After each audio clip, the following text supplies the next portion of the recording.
Aku Lazarus, yang tertulis dalam Alkitab.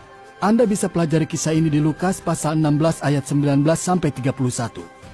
Apa yang Anda pelajari dari kisah nyata ini? Bagaimana penerapan kisah ini dalam hidup Anda? Izinkan aku menceritakan apa yang aku pelajari dari pengalaman ini. Apa yang Allah ajarkan kepadaku? Aku ini sangat miskin. Begitu miskinnya hingga jatuh sakit dan tidak mempunyai seorang pun yang mengurusku. Bahkan anjing memperlakukan aku seperti sisa makanan. Kondisi ini membuat aku merasa tersisih dan sia-sia di dunia ini. Tapi imanku pada Allah tidak goyah.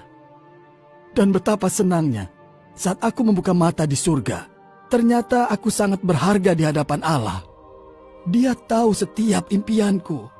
Bahkan dia tahu besarnya hasratku untuk berjumpa Abraham. Sehingga dia mengirim Abraham untuk menyambutku. Ketika Abraham sang pelopor iman kita menyapaku, aku dipenuhi dengan sukacita. Mungkinkah dia yang begitu diberkati Allah peduli padaku, yang tercampakkan dan sia-sia bagi Allah?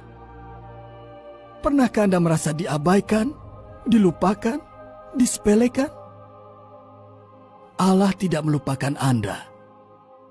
Dimanapun Anda berada, siapa diri Anda, atau apapun yang akan Anda hadapi, ternyata Allah tidak melewatkan seorang pun.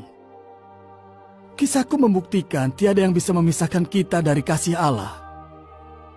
Orang kaya itu hancur oleh kekayaan, pengaruh, dan kenyamanannya. Hewan peliharaannya diperlakukan lebih baik daripada aku. Ia mencintai hal dunia dan menikmatinya sepanjang hidupnya. Ada hari-hari saat aku mempertanyakan apa Allah tahu dia tidak memberi sisa makanan dari mejanya. Sekarang aku tahu, Allah menyaksikan. Orang kaya itu selalu merasa bangga dan sombong, bahkan setelah ia di neraka.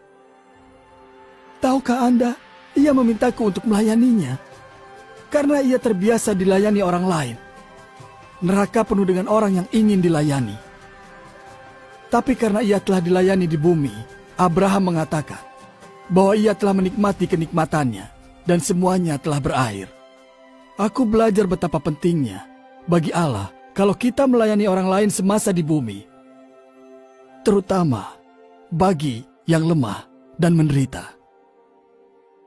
Kisahku menggambarkan bagaimana Allah ingin kita memakai uang, harta, dan pengaruh. Jadi jelas, kita diberi waktu singkat di bumi untuk diuji bagaimana kita menggunakan pemberiannya untuk diri sendiri atau orang lain. Tidak salah untuk memiliki harta atau menjadi miskin. Adalah salah jika kita tidak melayani sesama. Yesus Kristus berkata, Ia datang untuk melayani, bukan untuk dilayani. Jika Anda memakai pemberian Allah untuk melayani sesama, Ia akan berkenan, tanpa peduli apa yang Anda miliki. Anda mungkin ingin tahu neraka dan surga, serta apa yang terjadi setelah Anda mati. Kristus akan datang di hari terakhir untuk menghakimi dunia.